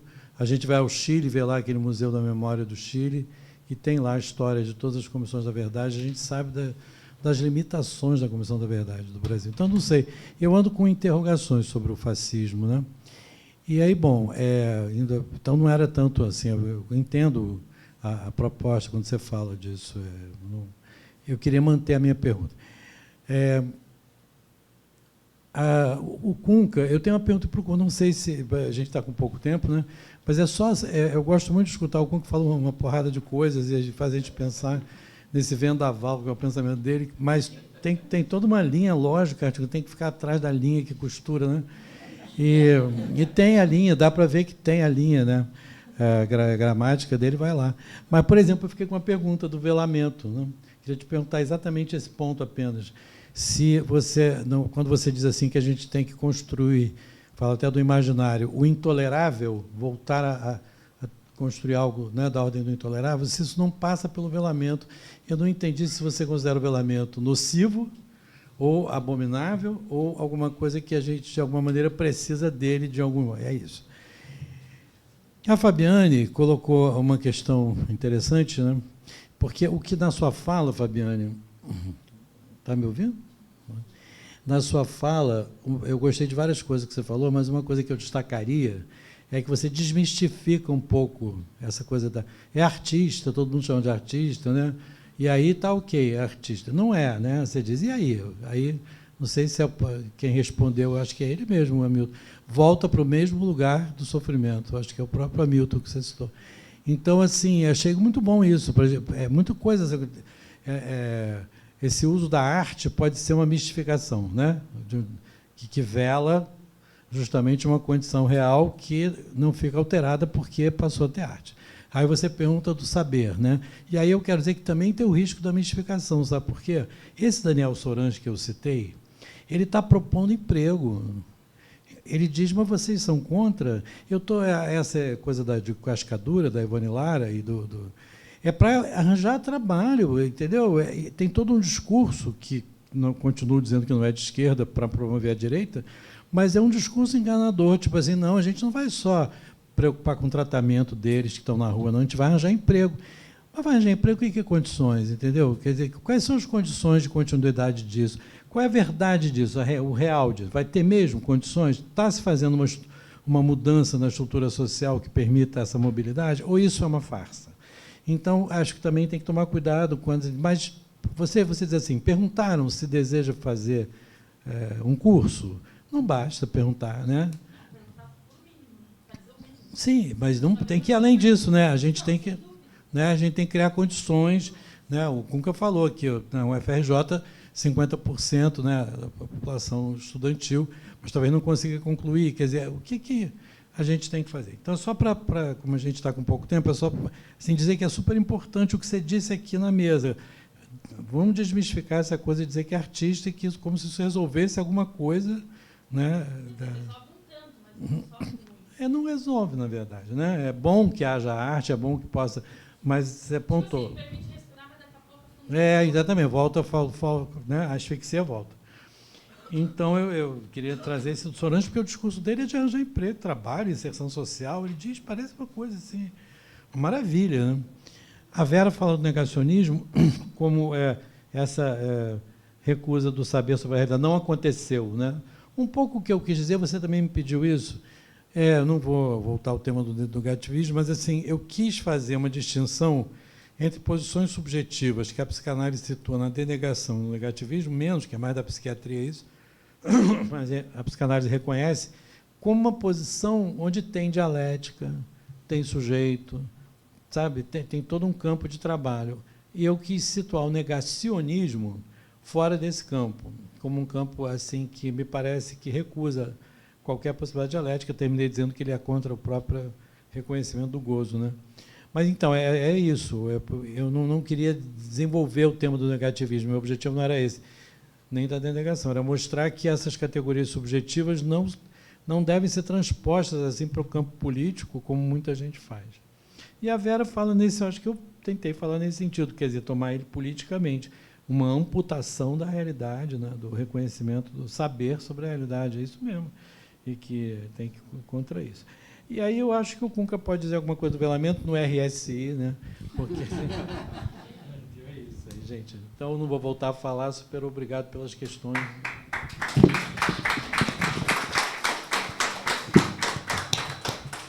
Bom, acho que o Luciano coloca as coisas com bastante precisão, porque faz as boas perguntas, né? Saber formular as questões bem formuladas, né? Interroga qual foi o grau de transformação efetiva que a gente teve, qual foi a qualidade da democracia que a gente teve, quer dizer, era possível avançar mais, por onde avançar, etc. e tal. E tem um elemento qualitativo no renascimento do fascismo, que fascismo é esse, etc. e tal. Bom, minha afirmação é que teve uma transformação real em várias situações do mundo que produziu a passagem da banalização do mal para a banalização da crueldade. É uma hipótese que eu tiro de um cara chamado Balibar, tirando... Por quê?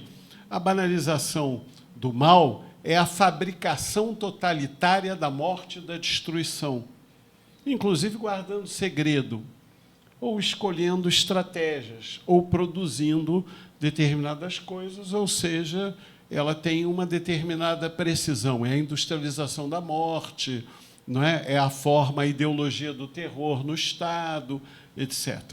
Não é? E ela está marcada por uma certa lógica de Estado, não é? Uma certa lógica de aparelhos estatais no centro, não é? O aparelho soviético, o aparelho nazista, ou todos os aparelhos que foram acusados de produzir isso, não é? E aí a gente conhece e a gente analisa a ditadura ou não a partir desses paradigmas, né? Ditadura cívico-militar, um aparelho preciso, empresas, golpe e tal. Existe isso e continua existindo imperialismo, continua existindo dominação, continua existindo esses poderes, não é?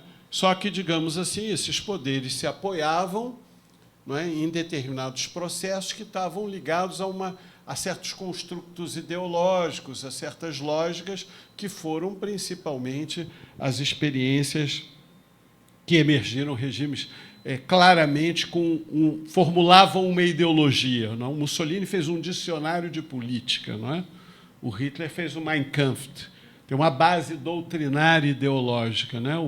O Stalin produzia, o welfare produzia, todos eles produziam ideologias, e essas ideologias se consolidavam na relação de autonomia relativa com o Estado, e o aparelho de Estado definia essa estratégia. Digamos, apesar de que, né, o nazismo e o fascismo emergiram como mobilizações de massas diretas, relacionadas com grandes crises e a guerra, e relacionado com o fenômeno da sociedade de massas. Nós vivemos a sociedade do precariado multitudinário, que você falou, todo mundo ficou falando, o neoliberalismo. O que ele fez? Ele dissolveu as relações e ampliou as modalidades de exceção, produziu novas hierarquizações e ainda se internacionalizou, se mundializou mais.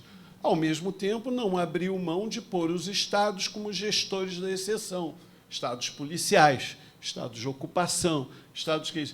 E, ao mesmo tempo, gerou contextos em que ele abriu mão da ideia de produzir consenso, certo?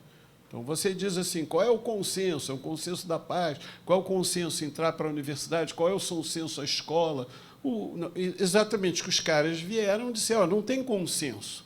E nós estávamos disputando quem vai ter hegemonia na produção do consenso. Então, era isso, produzir contra-hegemonia, gerar um novo bom senso com um novo consenso. Isso é o Gramsci, não é isso? Nós vamos ganhar pela cultura, Paulo Freire, Gramsci e tal, e os caras, de repente, disseram não vão ganhar pela cultura, não vão ganhar por isso, porque a gente vai mobilizar nossos aparelhos. E os aparelhos mobilizaram, agências americanas se mobilizaram, agências disso se mobilizaram, várias agências, e mais, eles tinham um agir, eles diziam, é o empreendedorismo, é o pentecostalismo, mas, ao mesmo tempo, é o seguinte, produzir o inimigo, não é isso? Mas tudo isso não funciona se você não conseguir configurar para a cena cotidiana, não traduzir isso. Então, as traduções disso foram crescendo, né? Então, o sujeito, professor da PUC, teve um professor da PUC que pegou um garoto na rua e roubou o celular dele, ele deu socos na cara, ele se filmou e disse, olha como eu arrebentei a cara dele. O outro diz, olha aqui como é que eu peguei, e aí ele pega uma coisa, faz uma massa gelatinosa, pega um cacete, um taco de beisebol, põe uns pregos e diz, isso aqui é o mais próximo da carne humana, e faz um anúncio de como destruir a carne humana com aquele cacetete, o mesmo que foi encontrado dentro dos caveirões, né? Teve um caveirão na Zona Oeste que encontrou esse processo. O cara diz, olha, dá tiro assim, eu sei matar, pode atirar na cabecinha. Então, esse gozo se somou a um gozo punitivo, que compensa, é recalque, sei lá o que, discutir como é psicologia de massas, porque o sujeito, como isso se combina com medo, como se combina com a ideia de que eu tenho um poder. Eu tenho o poder de eliminar o outro, e eu me livrando do outro. Bom, isso a gente tem psicologia de massas, tudo isso, quer dizer, e não é à toa que a psicanálise entrou, teve todos esses problemas ligados à prática dos psicanalistas, mas a gente nunca viu tanta força dos textos do Adorno, tantas forças do texto do debate, o Kant com Sade, o que é, quer dizer, a gente nunca teve tanta discussão, a psicanálise ficou, obviamente, utilizada, não é à toa que o Zizek saiu como um sintoma lá do antigo socialismo real para interpretar a ideologia, não foi isso? Quer dizer, o tempo todo a gente teve discurso. Mas nós vivíamos também a desconstrução do sujeito. Os pensamentos construíam o sujeito, as filosofias da linguagem, as filosofias utilitárias, tudo isso. Nós também, o humanismo morreu, o decolonialismo, o feminismo, não existe o direito do homem. O que existe é o contrário, é a desigualdade dos homens. E o direito das mulheres, e o direito das minorias. Então, a gente teve muitas desconstruções.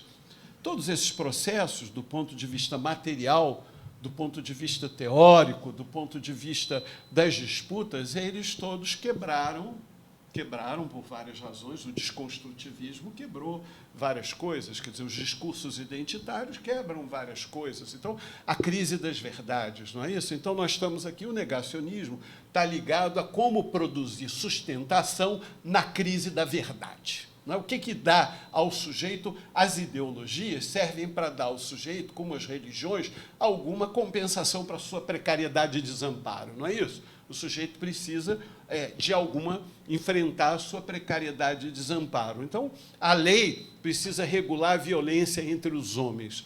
Aí você diz, mas o Código Proprietário domina a lei, o Código Branco domina a lei, o Código Imperial domina a lei. E nós sabemos, entanto, que tem essa lei. E dizemos, não, vamos fazer a contra-hegemonia numa outra Constituição. Na nossa gramática, a gente passou a trabalhar nisso. O PT disse, não voto essa Constituição, se lembra? O PT se opôs à Constituição. e, no entanto, governa graças à Constituição. É um paradoxo, não é? Então, quer dizer, ou seja, nós precisamos... Então, eu quero dizer que a ausência de velamento é essa violência visibilizada. Eu ponho o cara no carro da rodoviária, ponho gás e a cena é assistida. O corpo é assim, o cara dá o tiro e mata. E o Bolsonaro diz que vai matar. Ele perdoou o cara que rasgou a placa da Marielle, que tinha mais de 60 problemas disciplinares da Polícia Militar, um tal de Daniel, né?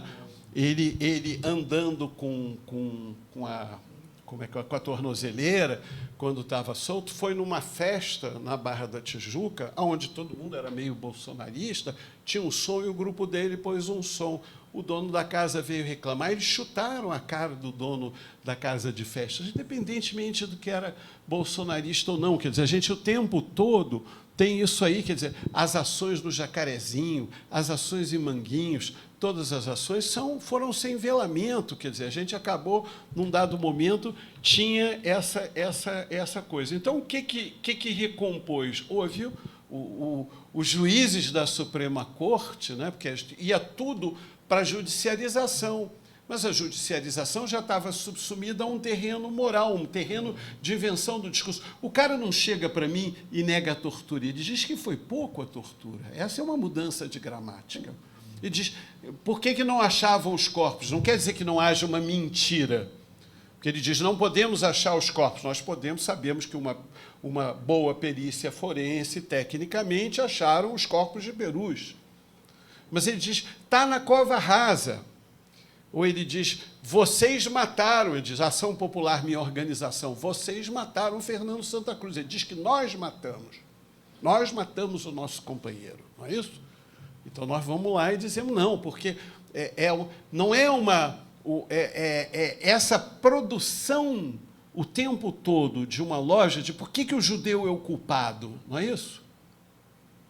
Então, quer dizer, o Lula vai ser o culpado do antissemitismo agora. Tem um antissemitismo. O antissemitismo está crescendo, sim.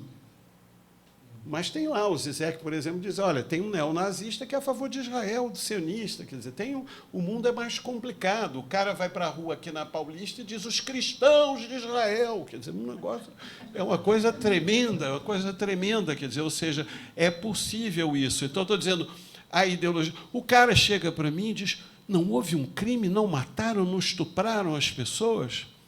Aí você diz, claro, você não vai entrar no jogo se ele matou um, que a gente também diz, matou uma mulher, matou 1 milhão, quer dizer, não é o número que define, né, para nós. Ao mesmo tempo, então, ele joga para nós isso daí. Se para você não define, o estupro do Hamas e tal, o Hamas joga, os caras do Hamas mataram as pessoas da Fatah e da OLP. É verdade. Nós também temos que discutir isso. Os caras também sabem isso. Não tem que fazer de conta. Os gulags existiram na União Soviética, não tem que fazer de conta. Então, a gente não faz de conta. Agora, por que a gente pensa? Porque você falou, está cheio de experiência de pré-vestibular, está cheio de experiência de cultura. Nós temos uma enorme potência molecular disso, mas nós não temos programa, nós não temos política de cultura, é outra coisa. Nós temos uma série de programas para pôr as pessoas na universidade, mas nós não temos uma universidade transformada. Nós não temos um projeto de universidade.